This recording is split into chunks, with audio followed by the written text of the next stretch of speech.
Welcome to the second part of this seminar, and we are going to discuss country maps.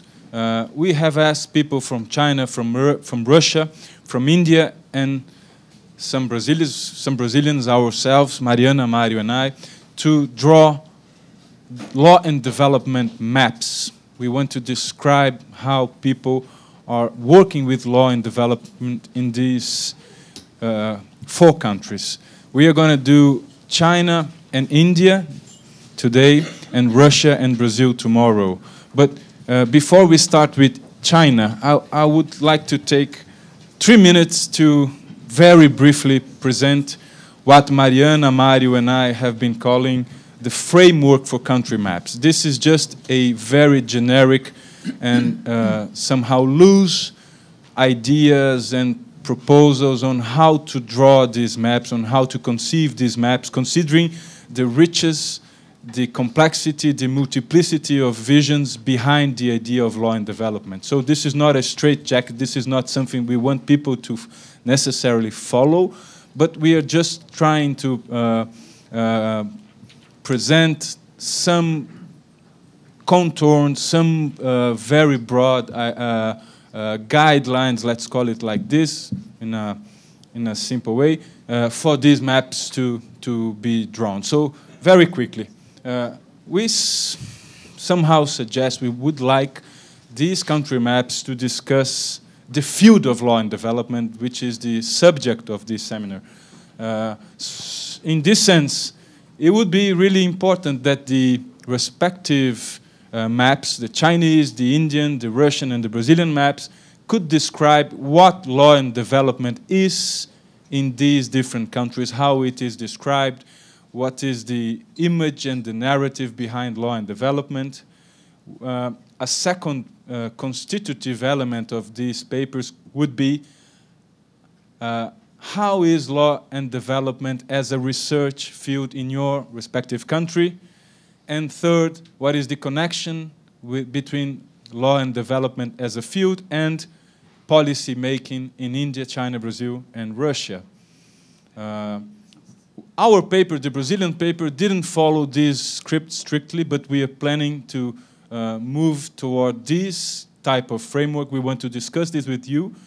That's the reason why we didn't adopt this, but because we want to discuss it with people engaged in the map. So, very quickly, some questions concerning part 1, defining law and development. What is the role of the legal apparatus? What is the role of law in the institutional organization of a country?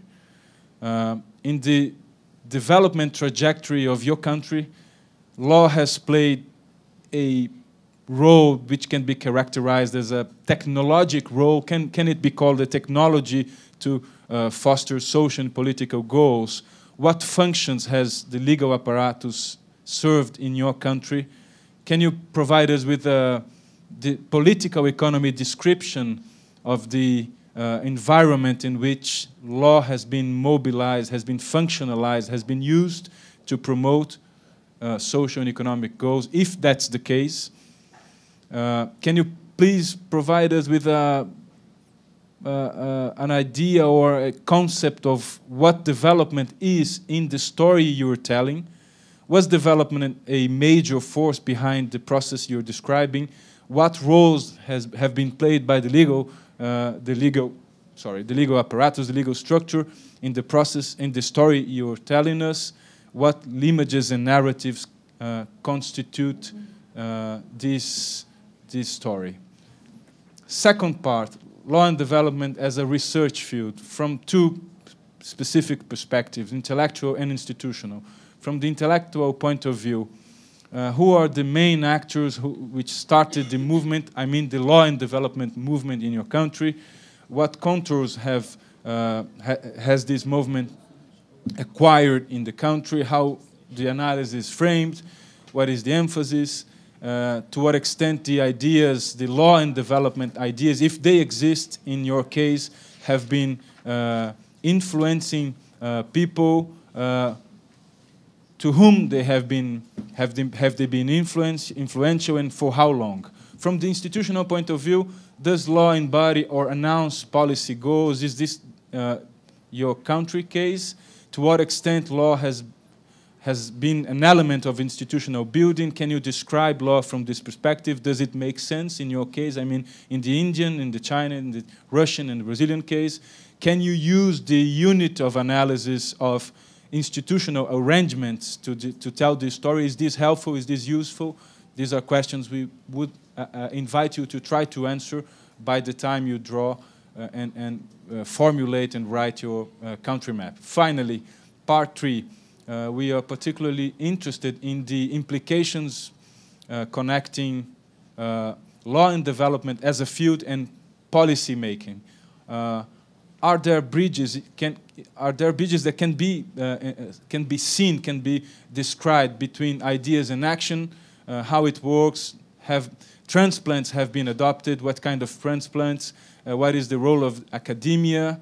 What kind of schools of thought can be linked to this discussion? Law, legal, more legal-centered, more economic-centered, law and economics or whatever. What kind of research people do when they do law and development in your country? Is this empirical, applied, doctrinal? What kind of ideas have been adopted? Are they domestic? Are they foreign? Can you provide us with examples, or are there any case studies that can enlighten the argument? So this is very briefly the major, very preliminary framework we would like to share with you before we discuss maps and move forward with the maps, because we will have another opportunities to sharpen these maps and have more conversation between them. Okay, having said that, let's quickly start with the China panel. We have 2 Chinese scholars here, Professors Chengguang Wang and Guo Hui. Professor Chengguang Wang teaches at Tsinghua University in Beijing, and Professor Guo Hui at Renmin University, also in Beijing. As commentators, we have John on the Sword from University of Wisconsin-Madison, Jed Kronk from FGV São Paulo, and Professor Wei Tseng Sheng from Singapore. So thank you so much. The next steps. Okay. I'll talk about it. Okay. Can I do that when we finish? Okay. Thank you so much. Again, let's start without much ado with Professors Wang and Hui. Well, thank you. Talking about China. Thank you. Well, thank you very much. And I find a lot of similarities between Brazil and China. And yesterday when I walked on the street, I saw actually some of the guys and apparently civilians not really pleased, waving the red flag, try to control the pedestrians crossing the road. So that's a very familiar phenomenon in China.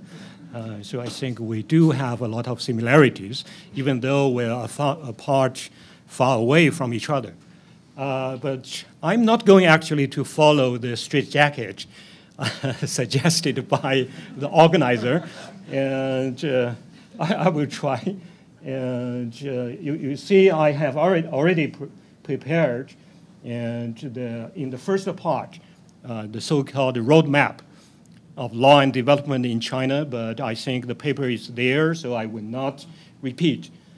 What I'm interested in is following the second part from the practical perspective, how law and development actually works in China, in particular social context, and what are the challenges and problems, what are the achievements by this movement. So let me quickly move to the second part. First of all, does law matter in China? So in law and development movement, the crucial question is always whether law matters in a developing country where there is no actually full-fledged legal system.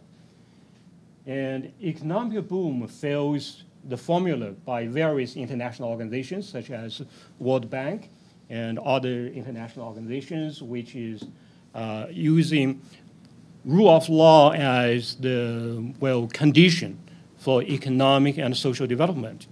But what China goes for is quite on the contrary. And there was no well-developed legal system at the beginning of the Chinese reform and the economic development.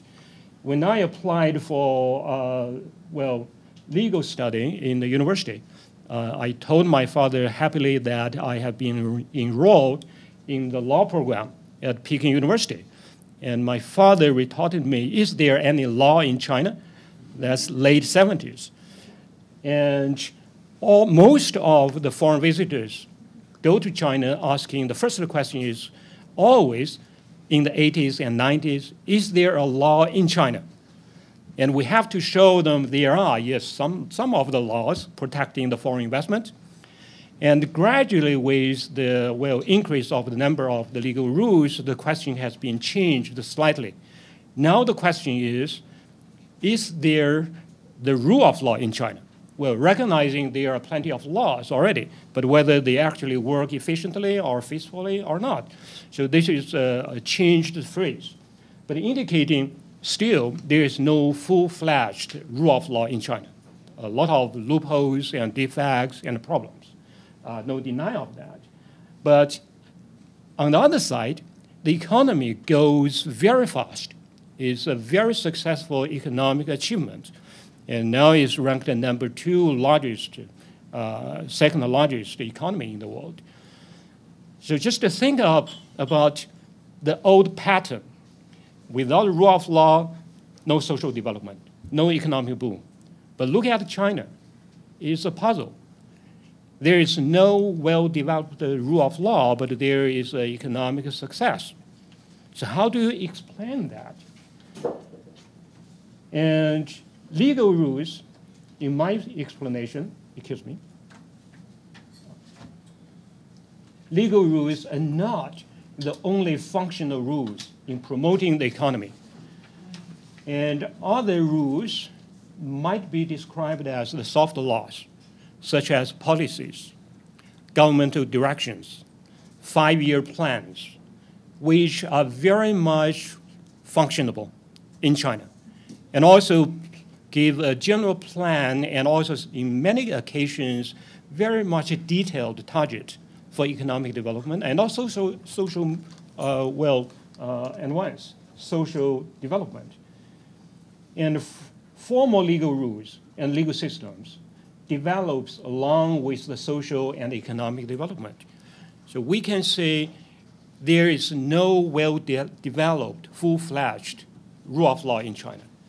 Along with the development in the past 30 years, or more than 30 years, there has been a tremendous legal development, as I already mentioned, increasing number of rules, and also, the legal apparatus being established, and also, gradually, the enforcement of law has been improved remarkably.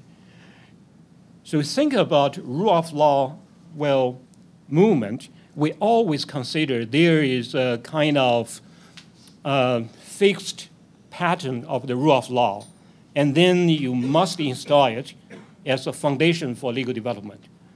But as a matter of fact, in China, there is no such ready, full-fledged rule of law. What happens is that is a kind of, at the beginning, very rudimental rules and barely any, complete legal system. But along with the market development, social movement, there has been a gradual development. So therefore, we have to reconsider the rule of law is not really something fixed pattern or the fixed jacket and to be imposed in a particular country. It actually is a kind of growing or ongoing thing along with the social development. So this is what I find in China, the rule of law and also the economic and social development.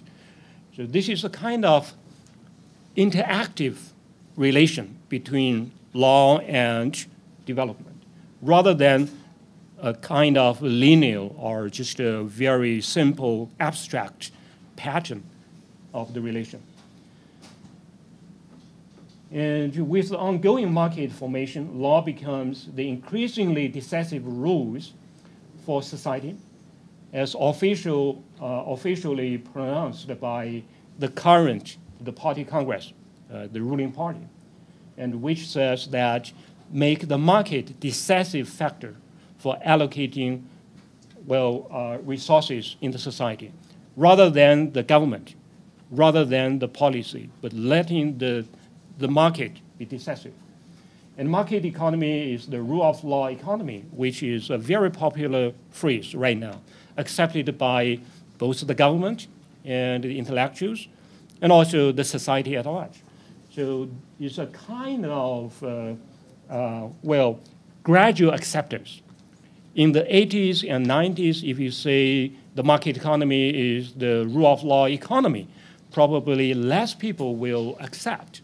But nowadays, along with the development, and this phrase has been accepted. And also, the party secretary Xi Jinping recently says the comprehensive reform is the engine for development. Law is the fundamental guarantee for the reform and development. So now the relation has been more and more clear to both the government and to the society. So the law and development goes hand in hand together. And one is actually the engine. Without reform, without development, there will be no engine, no interest of the common people to make progress. And people feel they guarantee, they actually benefit from the economic boom, and then they will be engaged in the social development. And also they will seek the guarantee for smooth development, which is the legal system. And is there a ready or fixed pattern of law for development? What is the relation and interaction between law and development? I think China case, we don't have time to explain too much. The China case actually explains there is no fixed pattern, and no fixed pattern from outside. Even internally, there is no fixed pattern forever. It has been always keep changing and interacting with the social development. And here is economic boom, which I will not explain, and just indicating has been sustainable development in the past years. And despite there is a rudimental legal system and ever developing rule of law in China.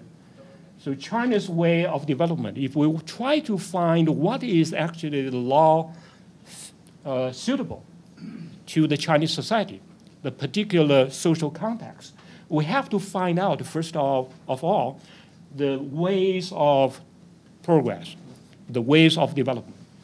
So I will realizing the limited time, I will be very brief. And the economic reform and economic boom in China has particular characteristics. One is progressive reform, rather than the big bang, like in the former Soviet Union or in Russia. So it's a kind of gradual progress. And also marketization, which tries to separate the government from the enterprises. This is a major step of the reform. And deregulation actually has been implemented, particularly in recent months. The central government has given orders for each of the ministry must delegate certain powers to local or to the society. And de facto federalism, and between the central and the local relation has been always a battle back and forth. And the success of the economy depends on delegating more power, releasing more power to the local. And not only to the government, but also to the society at large, to the business persons as well. And making the new, making the new system coexist with the old system, which means what I said, dual tracks regime. And always starting from a new policy as a pilot project or experiment in special economic zones, now in the big place in Shanghai, the free trade zone. and always try something new in the particular place. At the same time, the old system still exists. Even for price, in every sector of the society, we can find the dual tracks. This is actually the particular way to reduce the big shock or sudden change on the large scale. It's a kind of experimental progress. And also not from dogma, from doctrinal teaching, but from the social reality. The reform of the so-called state-owned enterprises is a very good example. Insisting on socialism, but actually doing the reform of the state-owned enterprises. I will not spend too much time explaining all these characteristics. And the legal development, along with the social changes, has taken the place. And gradual rule building and legal regime reform is a gradual, well, along with the economic gradual progress, is the similar way of legal development. And also law promotes in certain areas, such as entire system of social welfare, was based on the legal regime, and the corporate reform depends on the corporate law and also many other laws in China. So law does function in setting up some new system and new regimes.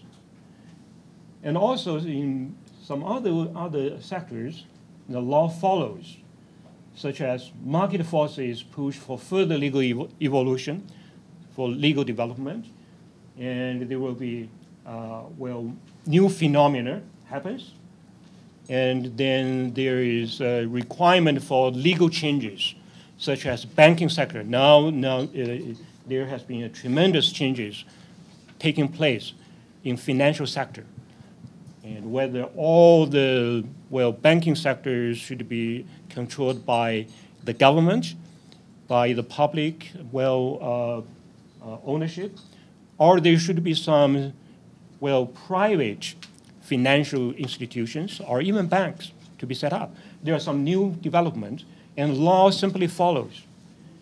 And in some other areas, law interferes. Law served as an obstacle. And then in this area, there is a strong social demand to change the old law.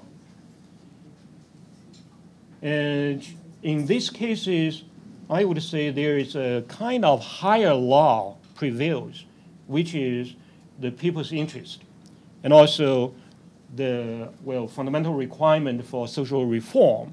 And if there are some rules prohibiting further reform, and this higher law in the form of policy, in the form of, in the way of judicial interpretation or legal interpretation or legal enforcement, will try to clear up the obstacles. For example, all the land in China in the urban sector owned by the state. How there was a constitutional article prohibiting for transfer in any way, any form of land. But Shenzhen, the special economic zone, started transfer, put the land use right on market transactions, even though the constitution was not changed. But they did it by acquiring special legal authorization from the central government.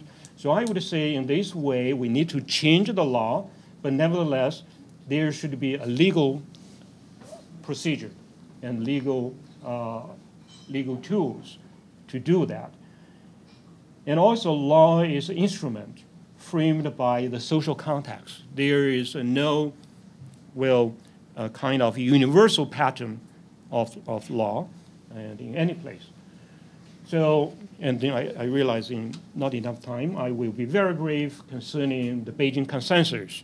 So Chinese way of development and also Chinese way of the relation between law and development sets up something new. And someone comes up, and Joshua Ramo British-based, journalist and a scholar, and came out to say there is a Beijing consensus, but not by Chinese, by a foreigner, and noticing there's something new. And these are well-known 3 principles set up by this guy. But why China, the government, is silent? I think there are certain, explanations. And Deng's metaphor of never being in the front. So just hiding and following the others, even though you are trying something new, but don't be the target, because if you set in the front, you will be the target. And no official recognition of the term. And from the top leaders of the government and the party, they always claim, there is no fixed model of China. And China doesn't have a model so far. We do have our own ways, our own measures, our own methods of doing things, but there is no fixed model. And also flexibility and adaptation is the key to China's way of development. And missing the fundamental value of, I think, the interpretation trying to say there is a Beijing consensus. I think they're actually missing the key points of Rameau's proposal, which I think is, by seeing Beijing consensus, it tries to promote some kind of new ways of thinking, or according to his own words, the new math. And China's rise is already reshaping the international order by introducing a new physics of development and power. It's a new theory. And also he mentions the greatest symmetric power relying less on traditional tools of power project. So it's a kind of ways of example, ways of persuasion, and never the ways of imposition. And what is happening in China is not only a model for China, but is to remake the whole landscape of international development. So I think, the tenets proposed by Rameau tries to say, not necessarily following all these old principles, but trying to say there is something new. We need to try some new ways. And what are the values of law and development? And they're, by seeing Beijing consensus, not necessarily we agree with the term, but there is something new. I'm using Beijing consensus as a kind of indicator of new ways of looking at law and development. And what is the value? It sets up some new perspectives in promoting development by showing then imposing.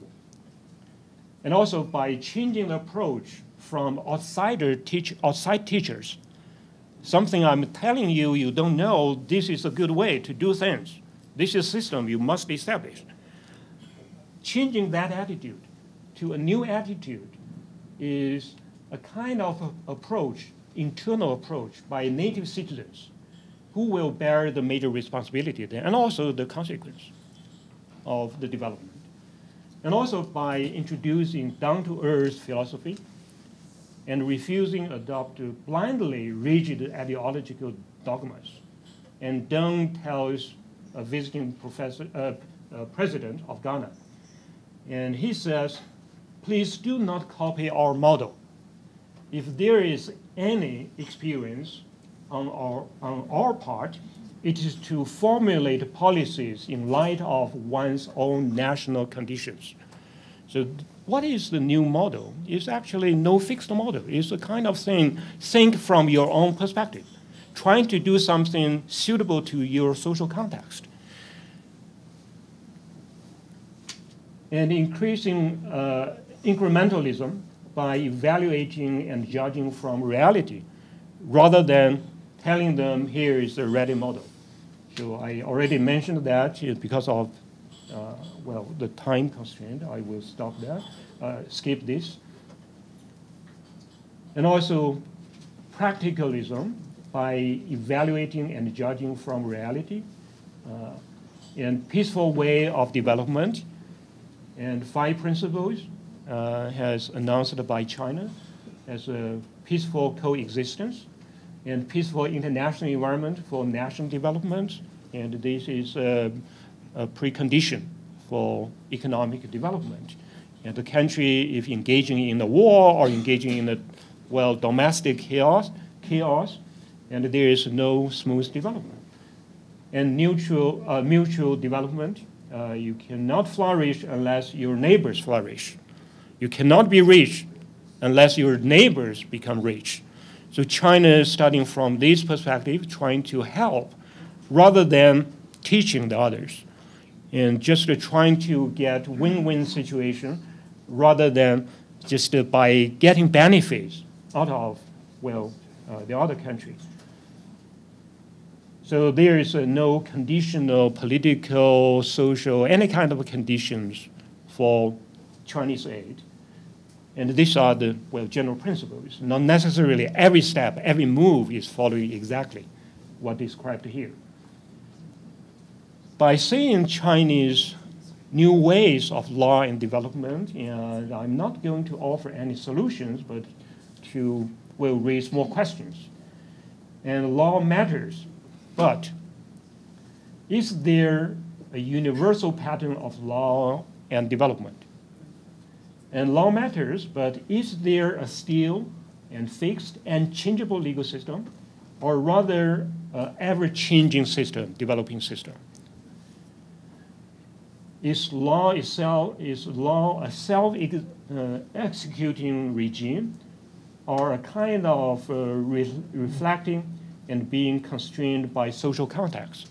It's more responsive development of the legal system. Our universality roots not in dogma, in any doctrine, but in the fact of diversity in different countries. And also exists in the value of pluralism and the global market and people's flourishing. So by saying that, I think I should stop here already. Sorry for taking more time.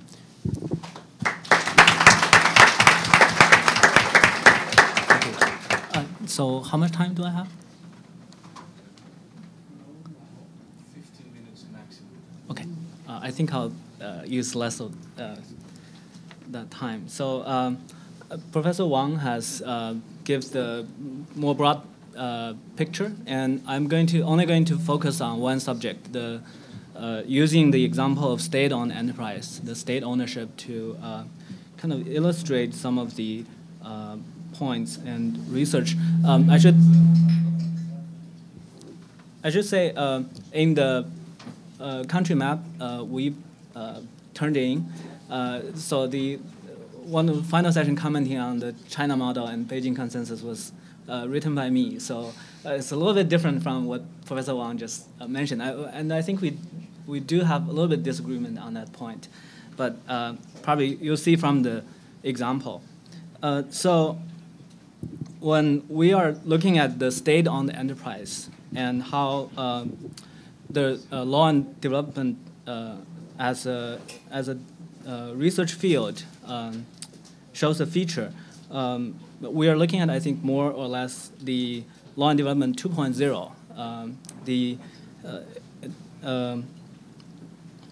so-called new liberalism and market transition rationale. Briefly about China's state-owned enterprise.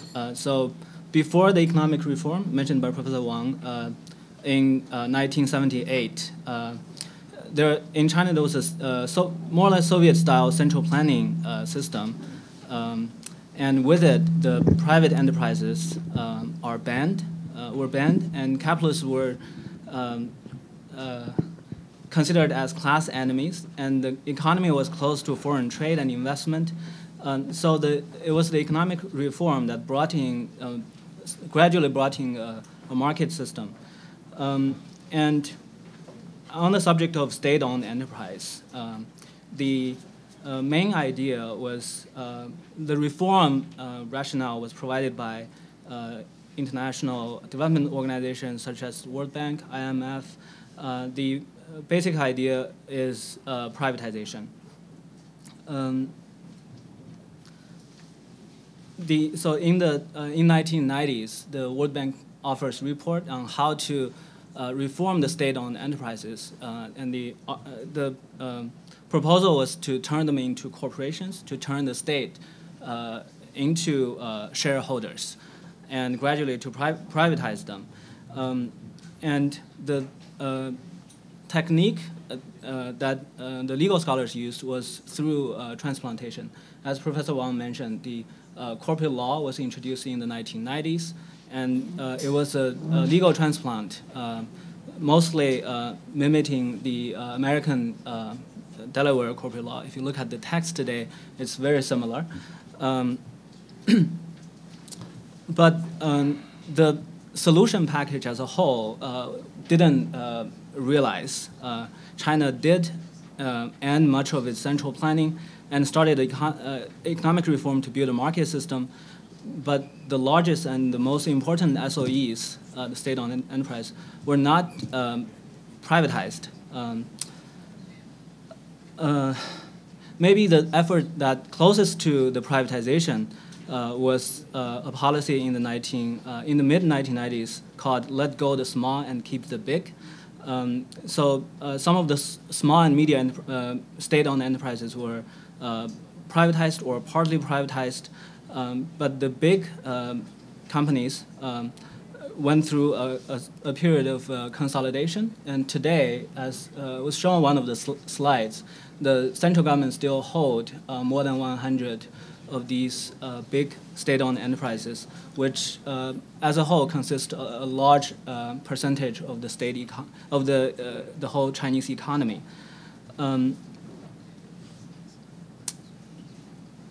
So some scholars call this a national campaign strategy that the government decided to offer very strong support to these SOEs. And the SOEs, as many of the neo-liberal scholars would say, there was a decline in number, but when we look at the percentage and the share of the economy, there was not so much of a decline. And one could argue that, so even after the decline of the number, the ability for the government to control the economy was even strengthened. So some of the Western scholars ascribe so they attribute China's economic success to the SOEs. There mention a few ones. Peter Nolan, for instance, argues that China's large state-owned enterprises are not stagnant fossil waiting to die. He contends that with enhanced enterprise autonomy, which was one of the terms used by the policymakers, the impact of the the impact of these SOEs was increased. And but many of the Chinese scholars are not so ready to accept that these reform policies applied to SOEs would represent a new model. So a recent book by Chinese economists Sheng Hong and Zhao Nong argue that the Chinese SOEs do not use resources efficiently, so they did careful calculation and find that their profitability that looks big today, but the profitability is due to their unfair advantages in competition and the strong financial support offered by the state. So another Chinese economist, Yao Yang, published an article on foreign affairs, refuting the uniqueness of China's development and the significance of SOEs, argues that the success of Chinese economy can only be attributed to increased privatization. He said more than 80% of its state-owned enterprises have been released to private hands or transformed into publicly listed companies. There are also scholars from MIT, Professor Huang Yasheng, dating, tracing the policy changes to the early 1980s and early 1990s, saying that the later economic success was mostly due to the more economically liberal policies in the 1980s. So I guess using the model, so this is what we used in the report. So using the word China model the word model would not square with the reality of China's past, since the word model implies a coherence and a guiding plan, but Chinese government never had one. So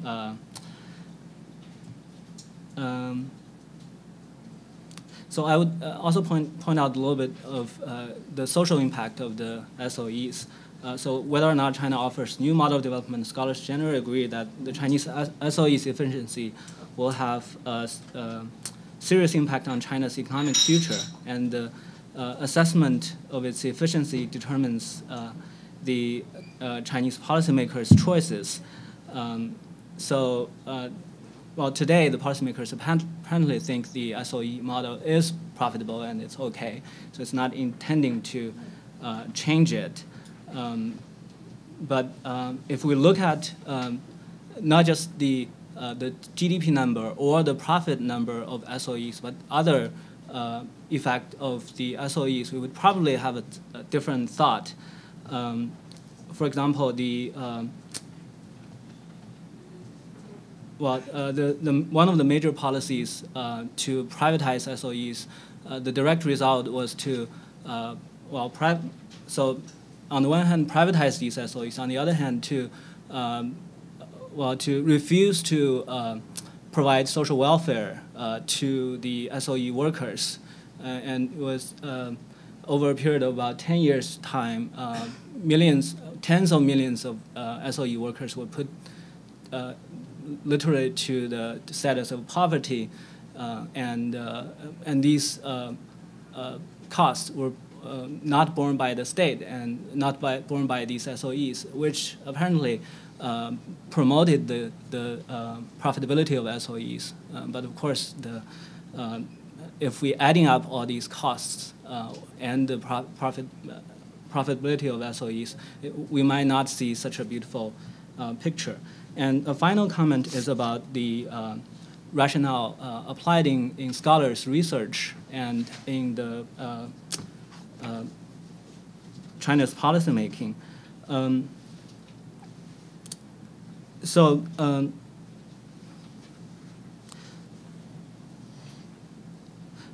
In reforming SOEs, one feature we can see is that one thing we can see from the technique applied by the legal academia is that legal transplantation was the dominant method used by the scholars, and also the rationale behind it, the new liberalism, was broadly accepted by these scholars. But there was, for the policymaker, there was a very explicit goal, as Professor Wang mentioned, was to transition the Chinese economic system to a market economy. So there's, for the legal academia, when scholars are discussing what would be the best law, corporate law, the main content of discussion would be to what extent it deviates from successful models such as American corporate law. And the maximum amount of discretion would come from selecting some of the institutions from different legal systems, maybe sometimes looking at the board system in America or the board in Europe. That's the maximum. Very rarely that scholars would discuss the goal of the legislation or the social impact of the legislation. And on the other hand, the policymaker the legislator will always look at what kind of impacts would the legislation generate. So there's this discrepancy in the rationale applied by the legal academia and by the scholar. And this, so as I see it from the field, is problematic. And particularly when we look at the final product, when we look at the corporate law today, it's hard to say whether this is just a legal transplant, so following a model of American corporate law, or is this, did the legislator actually have a different rationale? So I guess I'll, so in my opinion, this is problematic, and this is probably what the Chinese scholars can do in the future to look at the real effects of these legislation and to look at to what extent the legislator was intentional in producing these legal effects. And of course, what Professor Kennedy said this morning to do a discourse analysis will be very helpful in this process and to make sure that the legislator would actually express its policy goals. And finally, let me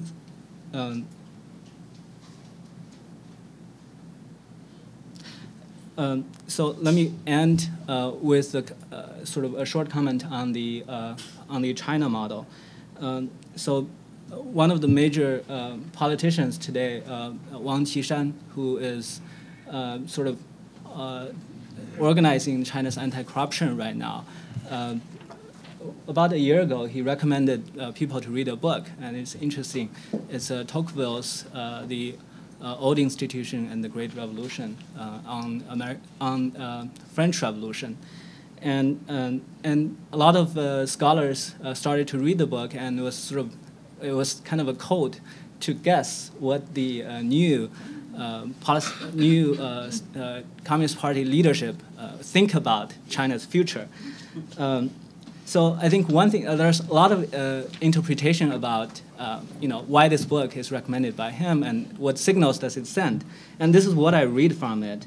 I think by recommending the book, this party leader is saying that the Chinese Communist Party is not willing to make any changes until it sees a clear goal and where it will end up with. Because Tocqueville said very famously that all kinds of improvement made by the French emperor and aristocracies was not really backwards. It was actually making improvement.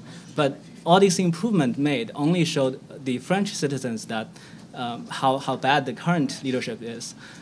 So by recommending the book, I think Mr. Wang is saying that we're not going to be just making these small improvements. If we want to do anything, we will have to have a clear goal to move towards. And so I think this shows that for the Chinese Communist Party, there isn't such a thing called China model because they're still hesitating where to go. Okay, thank you.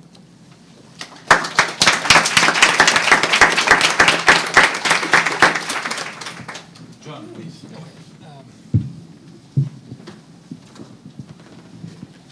Great. I'm John Onesorg from the University of Wisconsin, and I've been writing about Asian law and development stuff for a long time. So this was really a nice opportunity to comment on China. So I have sort of three kinds of comments. The first is about how to position China and this paper in the larger law and development discussions, which came out much more in the PowerPoint than in the first draft. So my own, and this echoes something Michael #1 and Mariana said this morning about a way to generate sort of middle-level theory in terms of being constructive, about some kind of a constructive approach to law and development, which would be comparing groups of countries that have some things in common but not everything in common, and that allows you to generate ideas out of a set. It's sort of a science-y approach to this, right? You have a set of things, and they're alike in some ways and not alike in other ways, and then you can compare them, and you can see what variables seem to matter, what variables don't matter. I believe in that with respect to China and the rest of Northeast Asia. So I've been writing about law and development in Northeast Asia for a long time. And I think China shares some important characteristics with neighbors like South Korea, Taiwan, to some extent Japan. And it's not just because they're in the same region or Confucianism or something like that. It's first of all, one-party politics. So authoritarianism in Japan, or in South Korea, Taiwan. Japan was a democracy, but it was a one-party democracy for 40 years. So, you know, that it sets up a certain kind of political relationship between the executive branch and the legislative branch and the agencies when you don't have alternating political parties in power. So, and then outward-oriented economic development, export-oriented development, with also some import substitution protectionism going on, screening of foreign investment, weak intellectual property protection, kind of weak antitrust enforcement. There are a whole bunch of characteristics that you can look at as being kind of common with China, that China shares with the earlier East Asian tigers model, especially South Korea and Taiwan. And those countries, in my view, have always presented a challenge to dominant law and development narratives. It doesn't really matter which narrative. And I've written about this, if you go through the main narratives, the World Bank's rule of law stuff, or the law and finance literature, if you then compare the claims of those literatures to what actually happened in Northeast Asia, you know, it never really matches up very well. And yet Northeast Asia was developing really rapidly for 20 years. So there's a problem with the law and development literature. What's interesting, and I just finished a paper sort of arguing this, China, the East Asian, comparing East Asian countries to China in terms of this challenge to the law and development narratives, the East Asian challenge, the way I see it, it was more a challenge in function rather than a challenge in form. By which I mean that the East Asian countries, when they entered their periods of rapid economic development, they had on paper the institutions of a market economy legal system, right? They had these German-based commercial codes. They had complete code systems. They had competition law in the books. They had intellectual property law in the books. They had constitutions on the books. They had administrative law statutes on the books. But they didn't really function the way that the claims of the literature would be that they functioned. So if you want to show that East Asia didn't support the claims of the law and development literature, you would focus on the function, the way that property law functioned or the way that courts function, things like that. China, as Professor Wang said, presents an even more dramatic challenge, which is that a challenge in form as well as function, in that China didn't have even the forms of a market economy legal system when they started their economic high growth period. You mentioned, we talked about corporate law and stock markets. I mean, China had stock markets in Shenzhen and Shanghai before they had a generally applicable company law. You know, you think, what are you trading on a stock market? You're trading rights in companies. Where do the rights come from? Well, they come from company law. So you would tend to think you would have company law before you would have stock markets. China had stock markets before it had a generally applicable company law.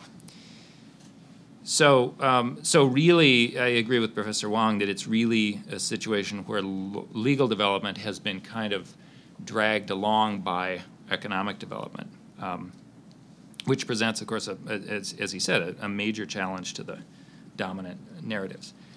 But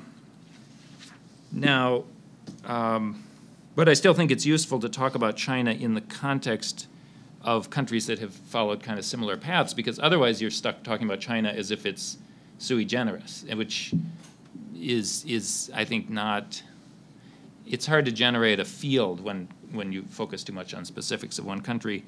And other ways of other countries to compare China to, or other metrics to pick countries to compare China to, I think, are not as good. So if you pick, well, let's compare China to India because they're both really big, I think that's not going to be as useful a comparison for generating ideas. So, point number 2. Well, I'll do point number 3. I would say it would be good to confront Mike number 2, Mike Dowdle's kind of core periphery determinism, because my view of the way the core periphery kind of thing played out in other parts of East Asia was that they recognized, they looked around the world and they said, yes, there is a core and there is a periphery, and we're kind of in the periphery and we don't want to stay in the periphery. So what are we going to do to get ourselves out of the periphery and closer to the core, in the semi-periphery, whatever you want to say? So, and people have written about that for years. I mean, that was the giant debate about industrial policy in East Asia. The East Asian miracle literature, the developmental state literature for decades was about industrial policy and effort, which you can translate into the Wallersteinian framework. It's countries who perceive that the world is divided up this way, but they don't maybe give in to determinism. They say, well, let's get out of this, right? What is it going to take for us to get into a higher level of this hierarchy? And so, and I think also that, you know, as much as China has been a challenge to big claims about law and development, it's also totally clear that legal change at some level was important for economic takeoff in China. So you go back to the late 70s, what did China do when they made the policy decision to attract foreign investment to sort of kick off export-led growth based on cheap labor? What did they do? They set up special economic zones with special little legal regimes, and they enacted a joint venture law, and they enacted a special tax regime to tax the profits generated by the foreign companies that they wanted to invest in the export regimes. So in that sense, law mattered immensely. If they hadn't, I mean, you could call it policy, I suppose. It wasn't like they put in place the 6 codes of a European legal system, but they made specific legal reforms in order to kick off the foreign investment kind of export-led miracle. So, and then point number 3, and I'll finish up. There are these weird particularities in the Chinese context that I think should be explained a little bit. And they have to be connected to politics, I think. So the discussion about the rule of law concept, I agree with Alvaro. The rule of law concept just doesn't get us anywhere, and it should be dropped in a lot of ways and focus on specific things. So how does company law function? How does intellectual property law function? How does antitrust law function? How does the property regime function? Rather than talking about the rule of law. But in the Chinese context, the rule of law rhetoric has this special valence because it's this space where it's safe for people to talk about economic reform, legal reform, that's obviously also related in some way to political reform. And it's okay to talk in terms of the rule of law. So China, for those of you who haven't delved into this, is this enormous literature about thin rule of law versus thick rule of law, rule by law versus rule of law. What's the difference?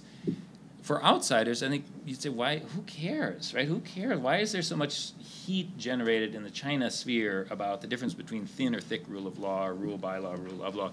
And it has to do, and I wouldn't suggest getting way into Chinese politics to do this, but that adds a special flavor to the debate. So, and another example of this would be things like the Hayek, you mentioned the Hayek, kind of Hayek fever, right, that flowed through China.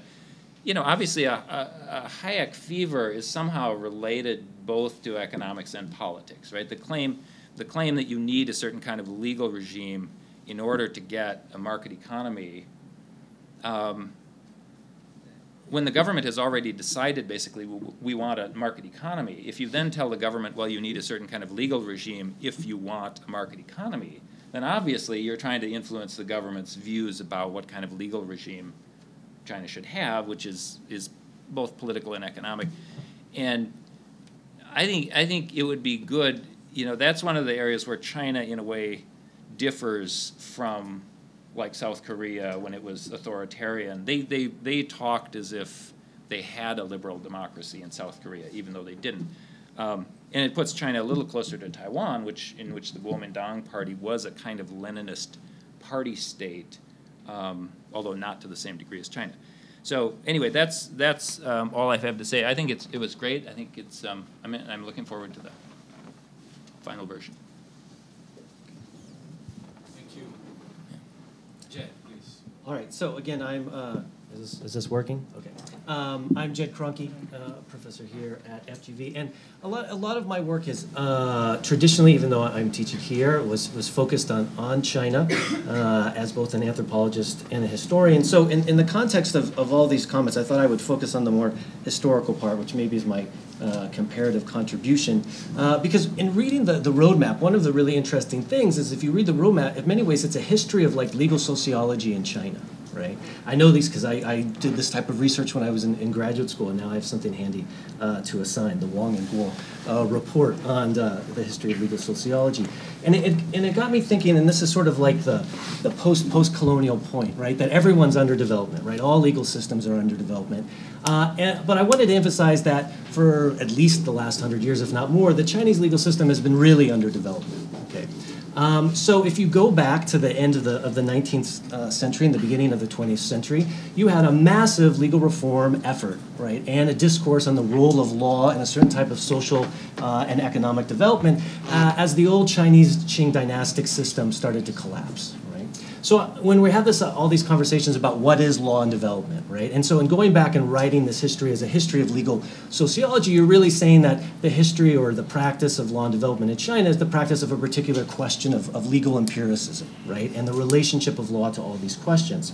So I started thinking about these two guys, I guess I would say, Shen Jiabin and Wu Tingfang, who are these two sort of very differently educated. One primarily domestically under the old Qing system, one educated in the common law system, who were charged with reforming the Qing legal system to prevent, right, what many people saw as the ongoing collapse and the challenge of sort of the penetration of Western powers. So if you look at this debate, right, and this is one of these things about what type of empirical information are we looking for, right? Is it the last 10 years or the last 20 years? I'd say China is fertile ground, and in large part motivation for my own work, in that these types of questions were asked exactly at that time, right? We had people arguing over what is the model of the dynastic system, right? Do we actually understand the system, its relationship to law and how it functions, right? Is it viewed differently by different stakeholders within the system? Right? We had a discourse about, well, what is foreign models, right? How do they actually work? How do we evaluate them and interrogate them in the context of our particular problem?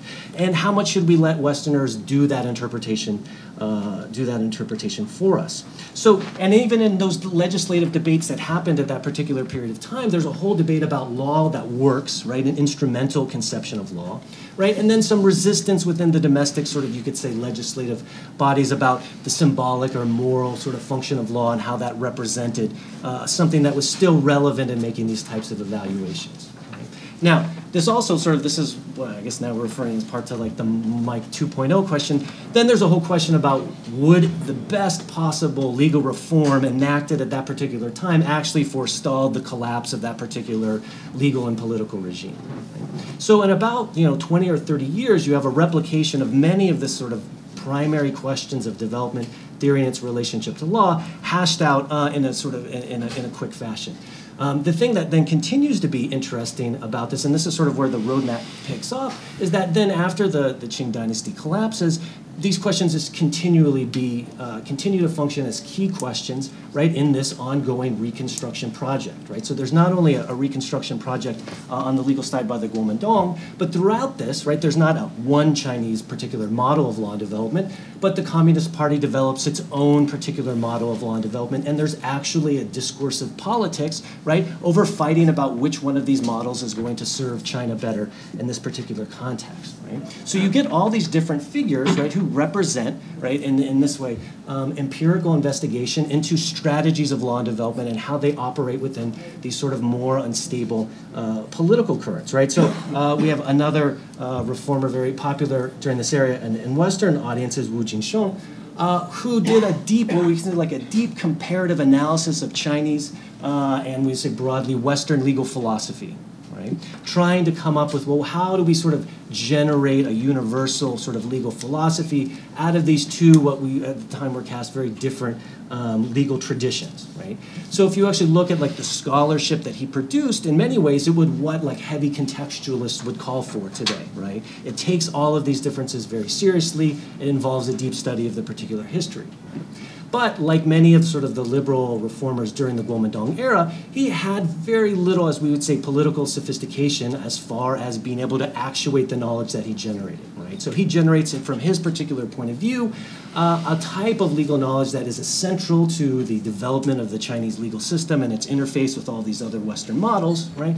But he's not able to sort of, in this way, present a coherent roadmap where he's able to actuate that knowledge, right? So what is that sort of, so he's sort of in many ways forgotten when people talk about law and development in this context. So, and you can sort of, as I do in my own work, sort of continue this into the communist era, right? The idea that the communists completely rejected law is a massive and unhelpful overgeneralization, right? But there's this consistent sort of set of tensions that go on.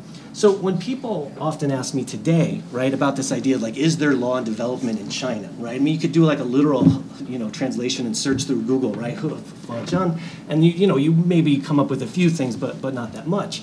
But what I often say is, well, who isn't doing law and development in China today, right? And who hasn't been doing law and development for this like 100-year period, right? And if you want to look at different ideas of how this type of sort of syncretic process can translate, and as even just from a purely instrumental view of trying to like drill for potential strategies and potential lessons, there's a whole bunch that's been going on, right?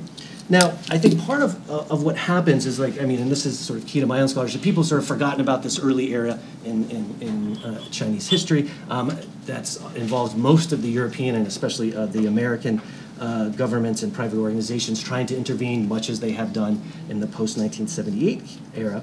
And part of what this sort of like, as mentioned here, the Chinese puzzle is that, there isn't within this context a coherent set of lessons, right? We have this discussion of sort of like anti-lessons, right?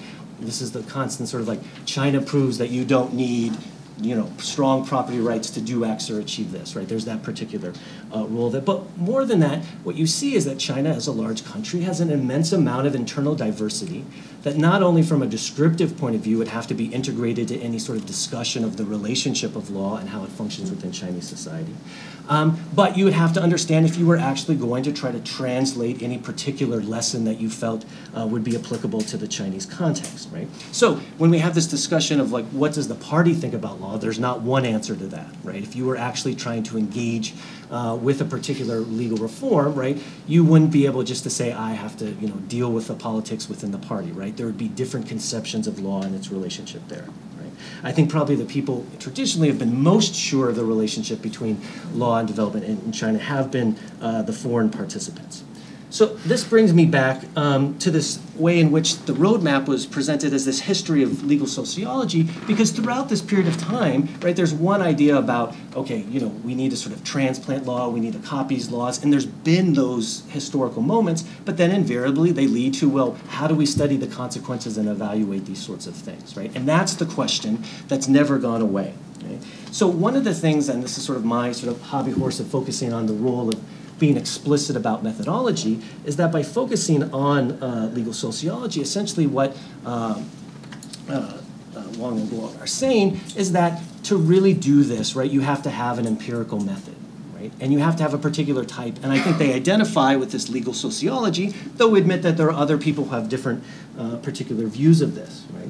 So this makes me think, right, if you're going to draw a map in a sense of who the actors are, in the sense that you want to, again, actuate this to achieve some sort of effect within the system, I'm a little bit skeptical, or at least maybe not as skeptical, of this assertion that people who are focusing on law as a pure science in China are doing so in a way that just sort of ignores these empirical questions, right? Because I think if you look at the history, and again, this is a debate that happened 100 years ago, it's if you're trying to establish the authority of law as a particular field, as a distinct field, especially with its own professional ethics when it comes to like a professional legal community, right? There is something to be said for insulating law, right, and its authority from other fields, right? This is all this whole classic law and society type issue, right? It's fine as a scholar, right, to look at the interpenetration of law by other social fields. It's another thing to act within the field of law with that particular presumption.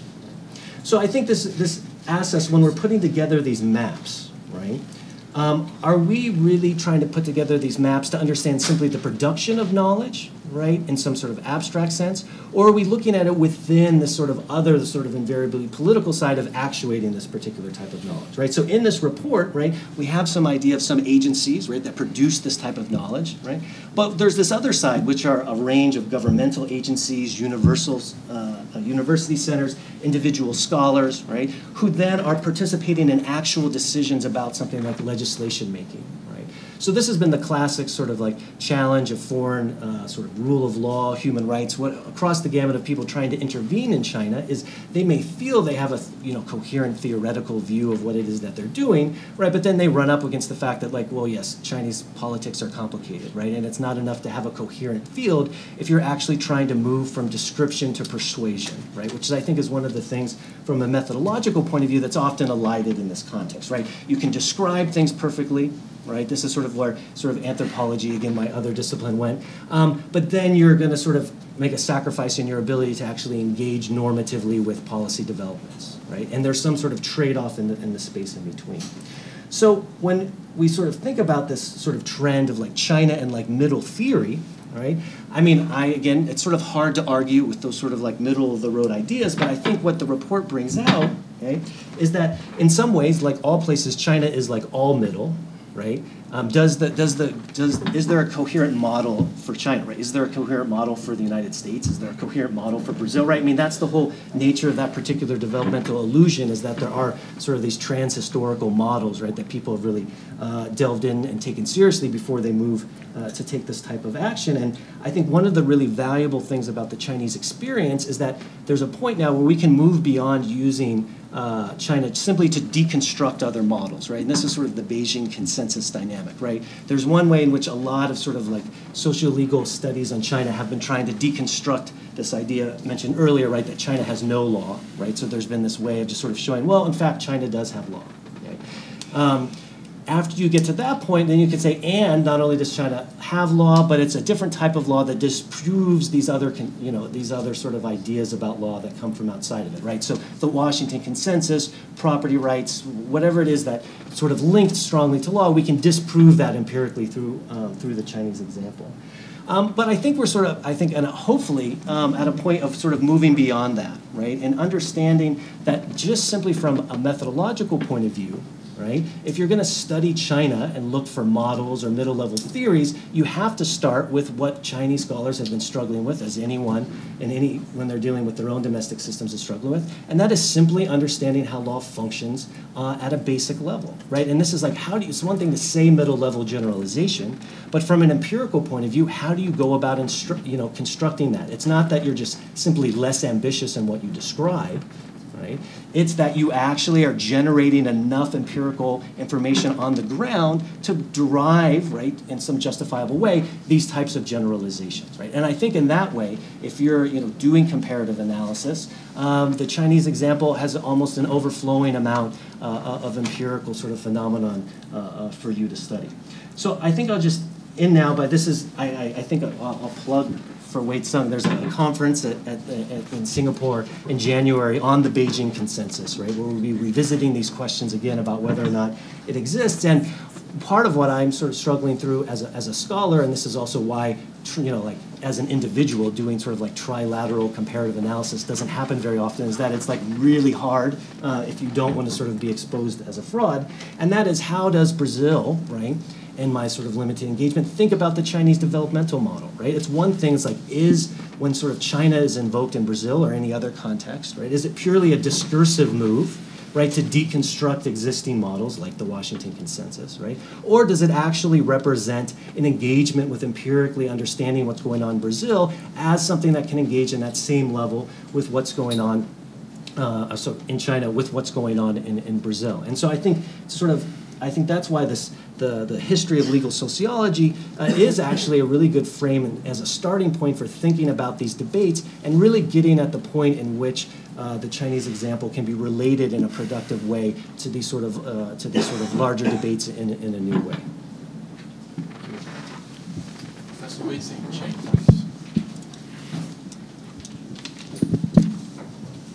So as the final panelist, I was quite concerned about what I can contribute to the panel. I remember when Mariana Prado invited me to join the panel, I was thinking what I can contribute to the panel. And Mariana said, well, you're from Taiwan, you do Chinese law studies, right? And you are teaching in Singapore. So you can talk about not just China, but Taiwan and Singapore. I said, wow, Mariana becomes a very good negotiator, right? Buy one, get two free. And later on, I understand, well, it's a reasonable doubt that Mariana was involved in the fraud because I need to self-sponsor myself. So you didn't really buy anything. My comment focus on three things. The first one is I noticed in the citation of Professor Wang and Gordy's article, which do the mapping, doing the literature review of the Chinese law and development studies, they include some work of Taiwanese scholars, right?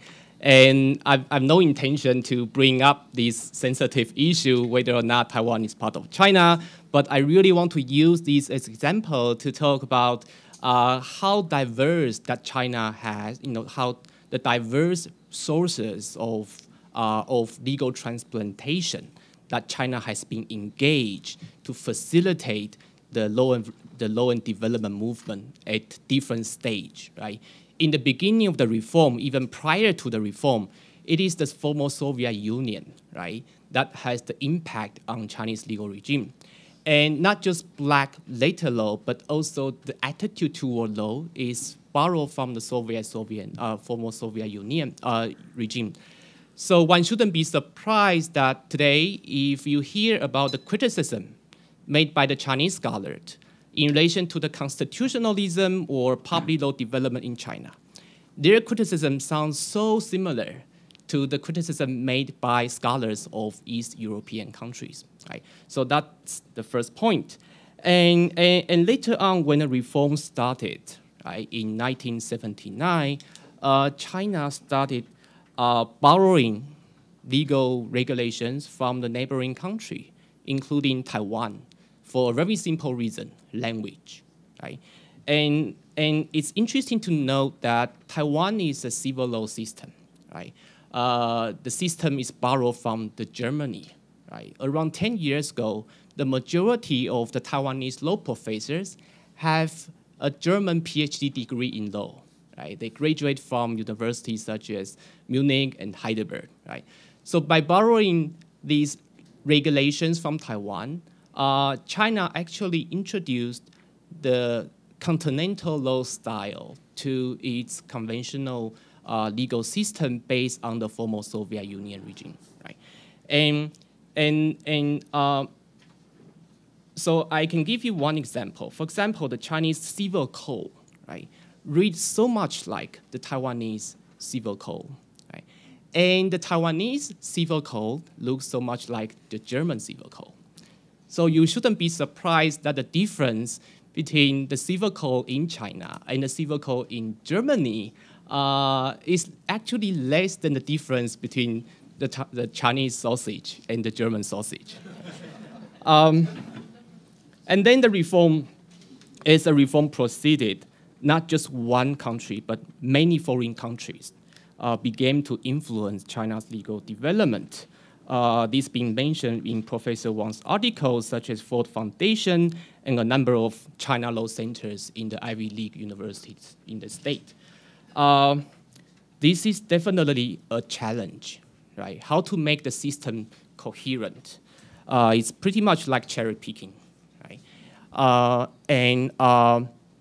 example, the securities law scholars in China today has been discussing how to fit the American securities regulation into the traditional continental style securities regulation in China, right?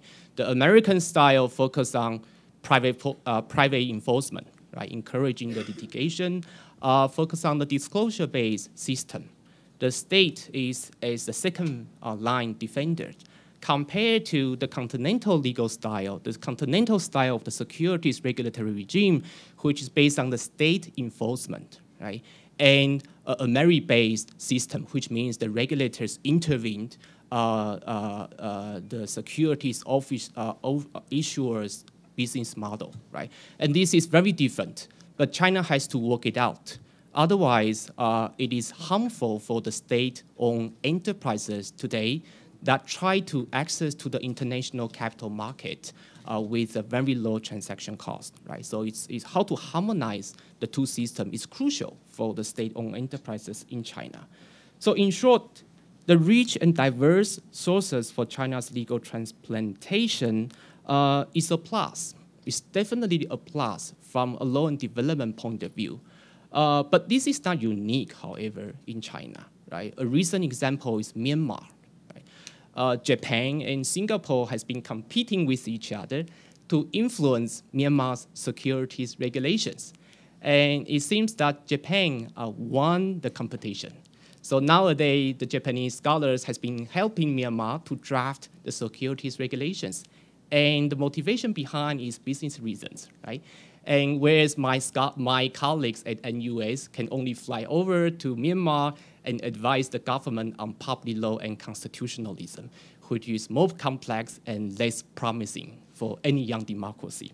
But nevertheless, the challenge for China is whether and to what extent they will be able to use the cherries they have picked and make edible or delicious cherry pie, right? And this is related to my second comment. That is, what will be the consequences, right, if China fails to make a pie by this approach, right? What if they didn't realize the cherries they pick are rotten or poisonous, right? Or some of their kids are allergic to cherries, right? What is the alternative? Well, to answer that question, I think the direct consequences will be those similar to the failures of law and development movement, right? To use Mariana and Michael Trubek's language, right? The switching costs are way too high, right? As a result, the informal and formal and new and the old institutions just mess up, right? And interlock each other, right? But I don't think China has too many options, right? Given the fast economic development, right? The government has to provide a very basic and doable legal framework for their business, the market players, right? As soon as possible. So in this regard, I'm more optimistic than my colleague, Mike Dowdle, who argued that the factors contributing to economic growth lie beyond the legal institutions. I'm happy to give you a few examples, right? Property rights, for example, right? Property rights has been there has been a consensus that the property rights reform right after 1979 is one of the key drivers of China's economic growth, right? So in a sense, property rights system work in China, and not just differently, but consistently, right? So that's one example. The other one, the other driver is the basic shareholding corporate law structure, right? That allow the local government to convert the land title into the capital contribution to the joint venture companies that they have with foreign investors. As a result, the foreign investors will have the cheap access to the land type, the land system owned by the local government. On the other hand, the local government will be benefit from the economic development and FDI, right?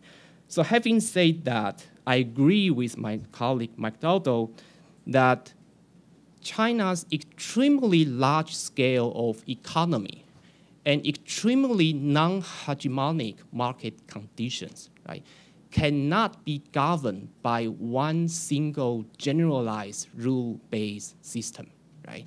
You may need a multiple, right, legal regimes with different ideologies, right, to govern these extremely large and extremely non-hegemonic market.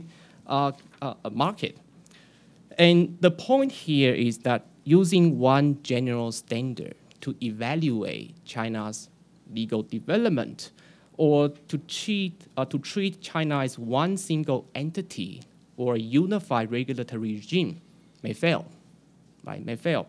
So in this sense, a universalistic theories doesn't work in China, even within the Chinese territory, right? Doesn't work, right?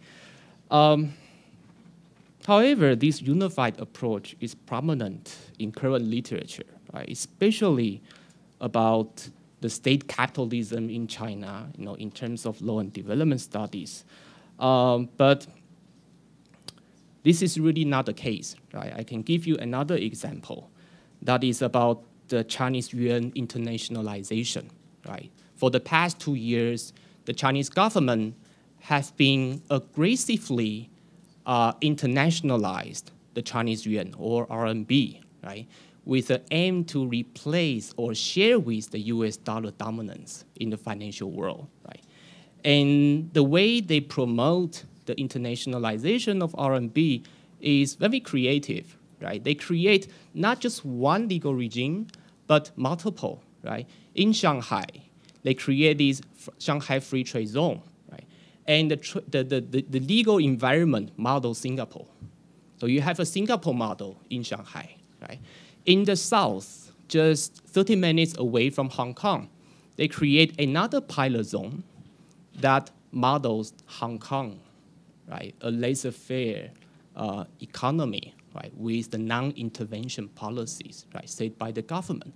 So even for this single internationalization of RMB policy, you have Singapore model that is a typical state capitalism and a Hong Kong model based on a classical laissez-faire model, right? Economy, right? Theories.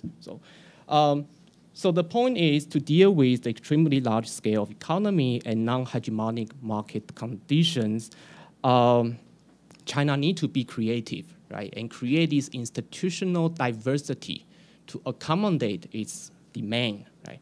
And this is related to my last comment, right? All the panelists has mentioned about the Chinese model, right? And whether or not there is a Chinese model, I think Professor Wang is very cautious about the answer. I have a preliminary answer. That is, yes, there is a Chinese model, but the model is not based on Beijing consensus, but Washington consensus, right? Over the past 30 years, right, China overall still follows the policy prescriptions of the Washington consensus. Property rights was put in the first place, right? Informal or formal, right? So either way, but property rights matter to China's economic growth. And later on, company law, tax, corporate law regime was introduced, right? Foreign direct investment has been highly appreciated in China, right, than any other East Asian countries, except Singapore, right? So all these policy prescriptions sounds familiar because they are part of the core policy of the Washington consensus, right? And to be more specific, I'm using the internationalization of RMB policy as another example, right? You will be surprised to learn that the Central Bank of China has been calling for a number of policies, right, to internationalize the RMB, including to privatize the banks, right? To leave the capital control, right? To free the saving rates and lending rates of the state-owned banks, right? To even attract more foreign direct investments, right? So all these policies, again, are the core policy of the Washington consensus, right? So in this way, I will say China is perhaps the biggest fan of the Washington consensus than all of us, or any law and development scholars, right, in the world, right? So in short, China is and the only difference is that China has been able to find a sequence, right, a way to implement the different policy prescriptions under the Washington Consensus, and that is something interesting, and we should spend more time to explore it. But my view may prove to be premature, but I simply cannot wait to give it a try to answer these questions by saying, yes, there is a Chinese model, but based on the Washington Consensus. I will stop here. Thanks.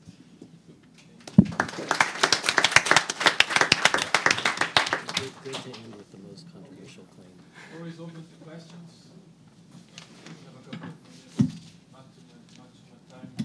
We can ask the World Bank. We'll like some questions. Dave? Michael? Please, Dave. You don't need a. Yes, I don't care. I think I can talk. Sorry.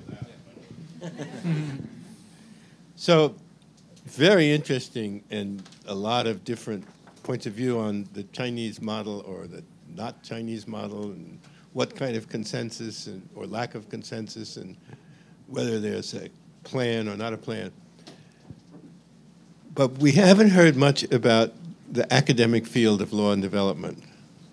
And I realize that time has been limited and it's hard to get both on the table, and you need the first in order to talk about the second.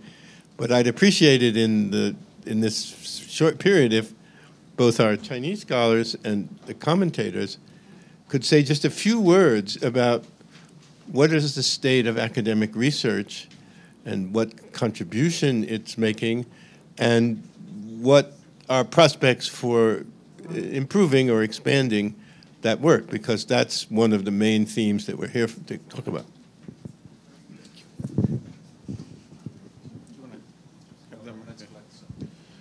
Okay. So I have a question about what we're talking about here. What is law and development within the context of this panel?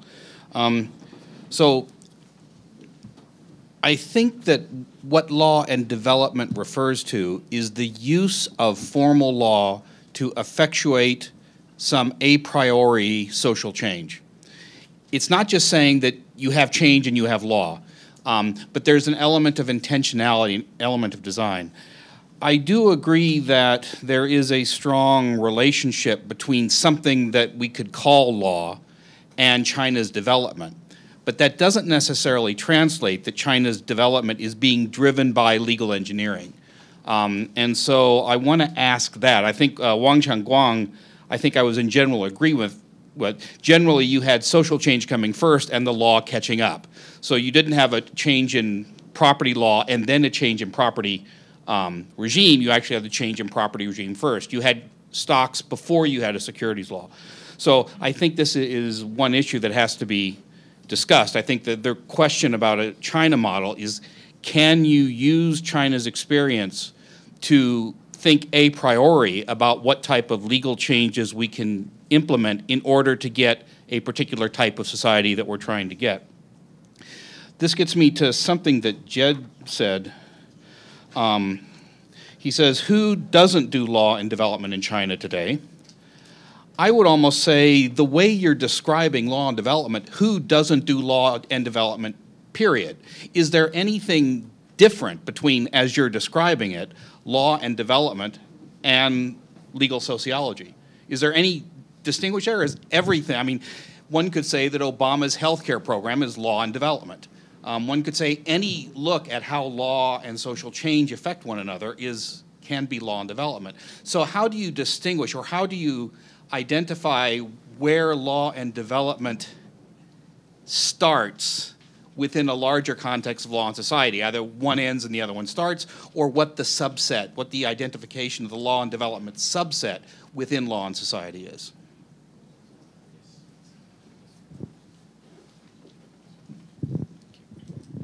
One more and then back to the...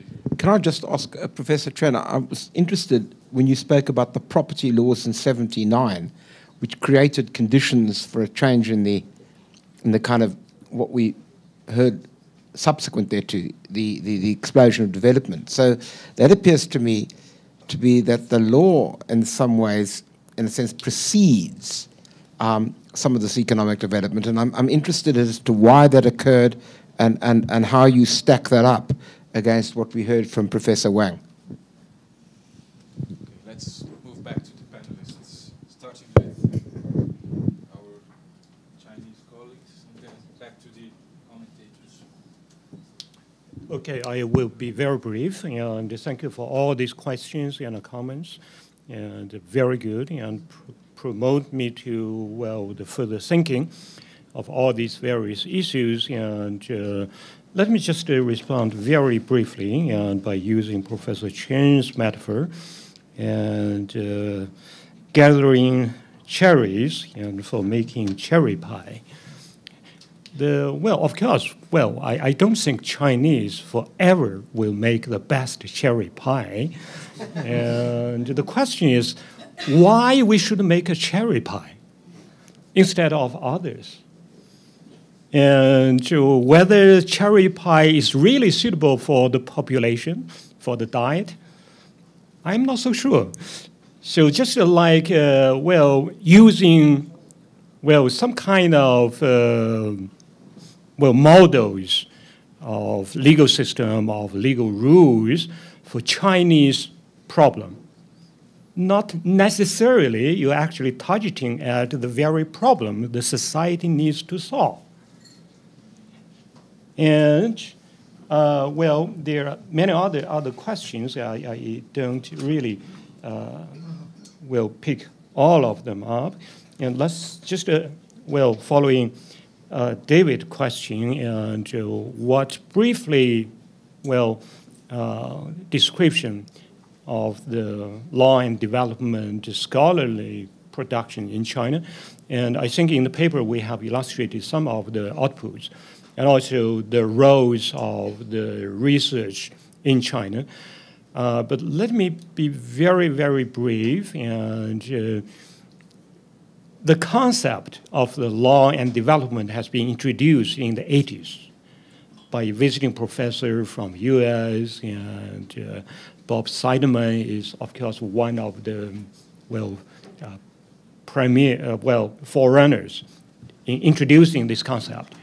But this concept in China has been accepted together with the law and sociology, well, study, or legal sociology study, or sociology of law study in China, has never been set up as separate fields, as law and development. But of course, from the very beginning, the government and also the society understands clearly you cannot build up a sound economy without law. And, well, this has been widely recognized and as a guidance for law and development movement in China. One interesting episode in the process is when Guangzhou and Shenzhen started to, well, experiment some new systems. One of the suggestions is that why simply copying by Shenzhen the Hong Kong legal system, and you will solve everything. And the new province of Hainan is the island. When Hainan was established as a separate province, the same suggestion, why don't you just copy blindly everything in Hong Kong? But of course, well, all the legal scholars know clearly that's impossible. You cannot do it. You have particular social subjects, social problems you need to solve by using a law or instrument of law which targeting at the native problem. And foreign system may be well developed with very good, fantastic, but may not suitable for solving domestic problems. And there are many examples I will not, well, cite at this moment. But I think, well, generally speaking, and again, by talking about Beijing Consensus, I think there is a misconception. Beijing Consensus is proposed to confront or to head-on clash with Washington consensus. And I agree with Professor Chen's mentioning many of the principles and many of the suggested, well, instruments by Washington consensus are widely adopted by, well, with some adaptation in Chinese society. No dispute of that. But that doesn't overshadow some new ways and new thinkings of law and development, which might be described by Beijing consensus. Even though I myself not fully agree with using that particular concept or model, what I'm seeing that is the essence of Ramos' article by proposing Beijing consensus is trying to produce something new, new perspective, new theory, and new ways. Not necessarily what he described is the existing model. That's why even most of the Chinese scholars, and also including the government, does not cite Beijing consensus. But what I try to say, don't miss the essence of that article by proposing something new rather than following all the old ways of law and development. But, well, there is no either or you have to take one or abandoning another. And Professor Gorey also mentioned that many of the tenets, suggestions by Washington consensus, such as property right, has been fully recognized in China, but with particular target in the mind of in particular social Chinese social context.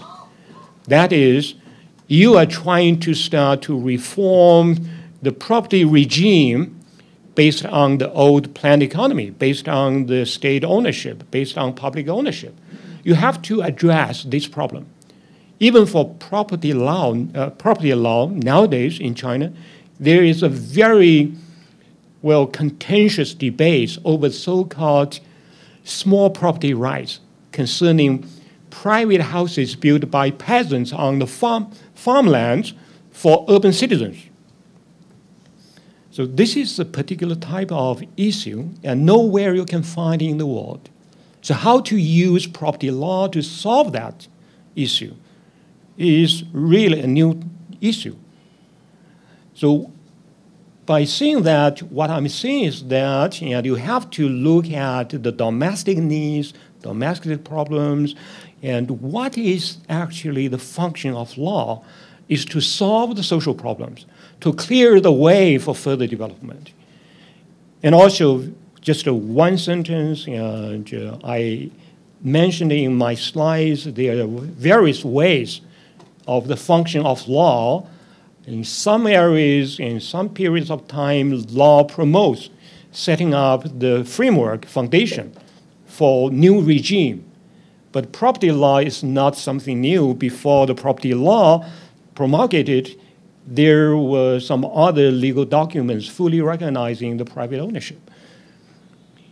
And, well, banking sector, stock market, stock exchanges. So this is something new based on purely on law. Law creates system. And also in some other areas and in some other periods of time, law served as obstacles, blocking for the move.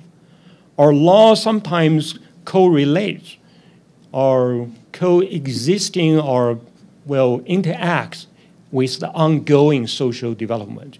So I'm not suggesting there is a one way in China. The law serves facilitating or serves blocking or, well, some other single, well, simple pattern. Law functions in a very complicated way and in various regions.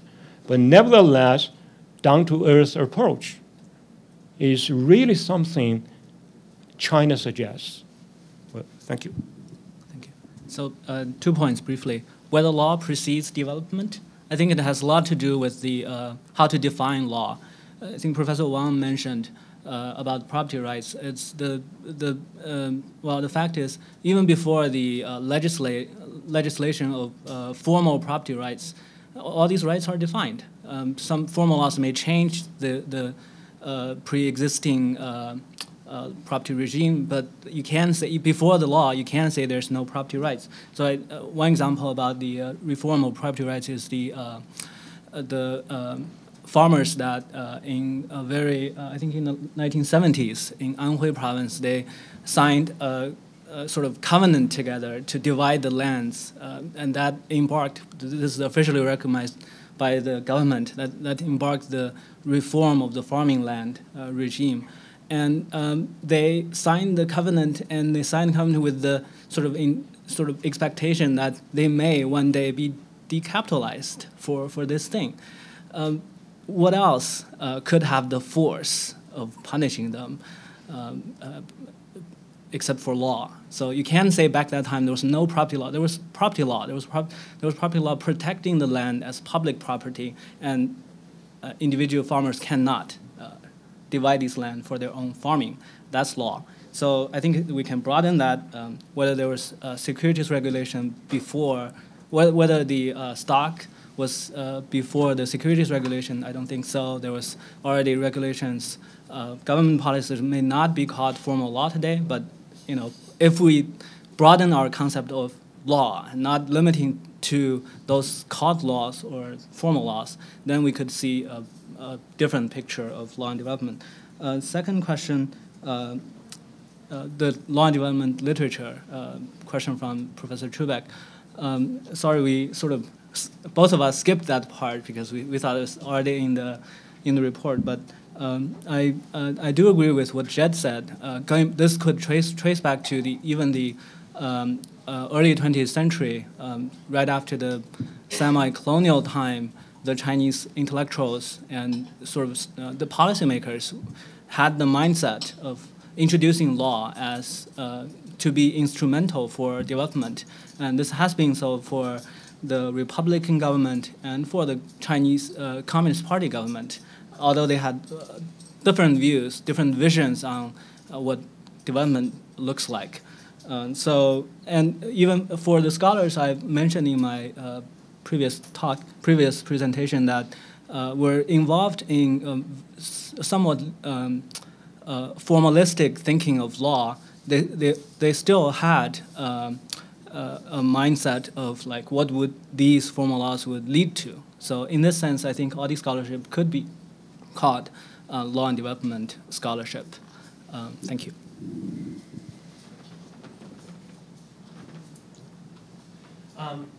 So yeah, briefly, I would say, okay, so this, in many ways, throughout this period of time, yes, I agree, people thought that they were engaged in social engineering, right? And you have this, I mean, explicitly in the transnational context, right? There's a reason why people were reading, German theorists, during the fascist era, because that was a particular model of the relationship between law and development, right? There was the Soviet model. I mean, there was a lot of models that were interrogated and then indigenized, right? I mean, for the American audience, Roscoe Pound was in China, and he was invited by people who thought his theory of sociological jurisprudence, right, was going to work. Now, I think this gets to the point that prior to 1949, part of the classic problem is that you didn't have a coherent nation state. This is part of the whole debate about the dynastic system and what is law and what is not law, because they thought all this, but it didn't ultimately matter because there were other sort of exogenous factors beyond the legal system that were shaping it, that who knows if the most perfect, again, legal engineering would have led to a different type of developmental outcome, right? One of the questions that comes up is people just haven't studied this period, right, to an extent to maybe draw some of those conclusions at sort of the level of sort of, empirical certainty that we would want, but there was definitely an attempt to do this, right? Now, I think part of this gets into then this question about me saying, right, who doesn't do this? And I think this is where sort of law and development sort of has the same problem, right, as anthropology did, right? Anthropology, which I think is like a great field, existed in a particular frame for many decades, depending, again, when you define it. But it had a fundamental problem in that it conceptualized what it did with its knowledge and where it got its knowledge from in a particular way, right? It was other places that were non-Western, right?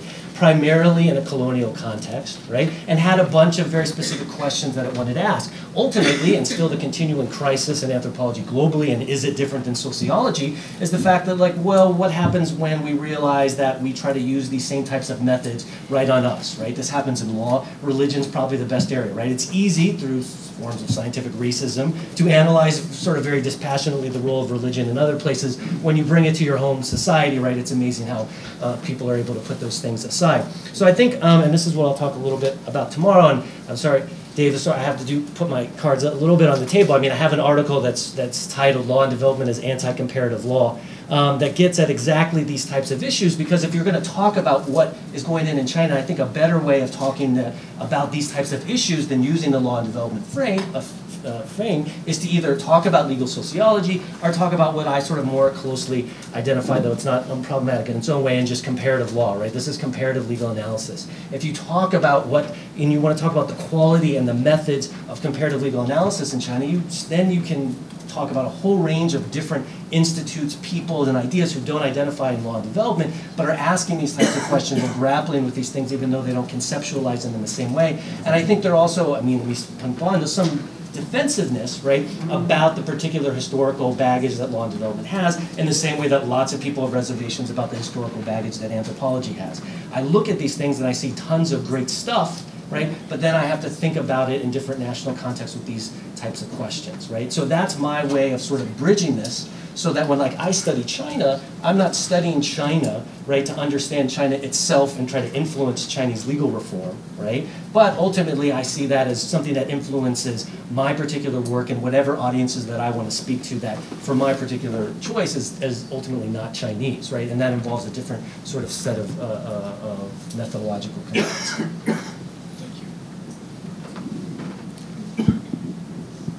In response to Danny's question about the property rights, I'm happy to offer you personal experiences.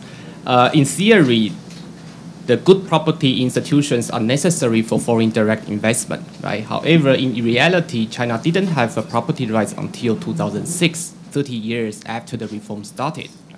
So my answer to solve this puzzle is there are a variety of informal property systems that have been created. I just published a paper based on my field research on this point.